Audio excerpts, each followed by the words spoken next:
ইয়াতে সুদৃঢ় হৈছে আৰু নিজৰ যিটো সাংস্কৃতিক জীৱন সেয়াও যোৰহাটে তেওঁ সমৃদ্ধ কৰিছে। গতিকে এই সকলো লোকৰ মাজলৈ অহাটো আমি আহিবই লাগিছিল, গৰমেই হ'ল, কিন্তু যিহেতু দেউতাও অলপ অসুস্থ, গতিকে আমি সকলোখিনি শেষকৃত্য তাতে সমাপন কৰিব লগা হ'ল। কিন্তু ইয়াত আমি 13 দিনীয়া মাংগলিক কাৰ্যখিনি আজি অনুষ্ঠিত কৰিছোঁ যোৰহাটৰ ৰাইজে। গতিকে আমি সকলো পৰিয়ালৰ লোকো একেলগে ইয়াত সন্মিলিত হৈছোঁ। আমি একেলগে প্ৰাৰ্থনা কৰিম জুবিনৰ সিখন পৃথিৱীলৈ যাত্ৰাও যাতে সুগম হওক আৰু তেওঁৰ যিখিনি আধৰুৱা কাম ৰৈ গৈছে আমি সকলোৱে মিলি সেইখিনি সম্পূৰ্ণ কৰিম। সেয়া আমাৰ সকলোৰে মনত প্ৰতিশ্ৰুতি বা অংগীকাৰ আছে। গতিকে মই জানো নিজৰ ঠাইৰ মানুহখিনি মোৰ সদায় আপোন হৈয়ে থাকিব আৰু এই কামখিনি আমি একেলগে সকলোৱে আগবঢ়াই লৈ যাম। যোৰহাটৰ বোৱাৰী, সেইটোলৈ সঁচাই সকলোৱে আপোনাক মৰমৰ আকুলতাৰে আপোনাক বান্ধি ৰাখে সদায়।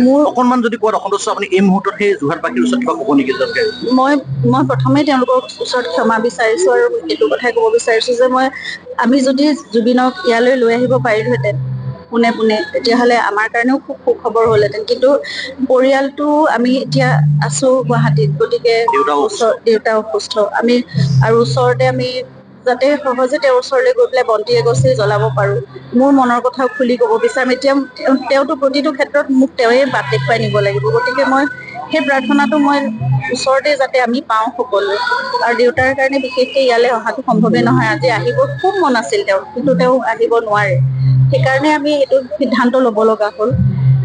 প্ৰথমে ক্ষমা বিচাৰিছোঁ, কিন্তু তথাপিও আমি গোটেই পৰিয়ালটো আমি যোৰহাটৰে, গতিকে আমাৰ নিজৰ মানুহখিনিৰ লগত আমি সদায় আছোঁ আৰু আমাকো আপোনালোকে বুকুত সাৱটি ৰাখিব। আমি জুবিন নাই যদিও মই আপোনালোকৰ বোৱাৰী, আপোনালোকৰ ঘৰৰ এগৰাকী, গতিকে মোক আপোনালোকে এৰি নিদিব, কেতিয়াও মোক লগত ৰাখিব আৰু আমি জুবিনৰ আধৰুৱা কামখিনি আমি আগলৈ যাতে কৰাত সদায় মোৰ শক্তি হৈ থাকে আপোনালোকে কামনা।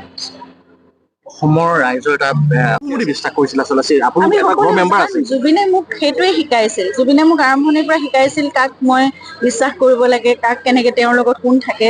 গতিকে তেওঁ যেনেদৰে মোক শিকাই গৈছিল মই তেনেদৰে তেওঁৰ লগত সদায় আছিলোঁ। মই প্ৰফেচনেল কথাত কেতিয়াও মাত মতা নাছিলোঁ, মই সোমোৱা নাছিলোঁ, যিটো তেওঁ বিচৰাও নাছিল। আৰু সেইটো তেওঁ কৈছিল যে তেনেকে সোমালে কিছুমান বেমেজালিৰ সৃষ্টি হয়।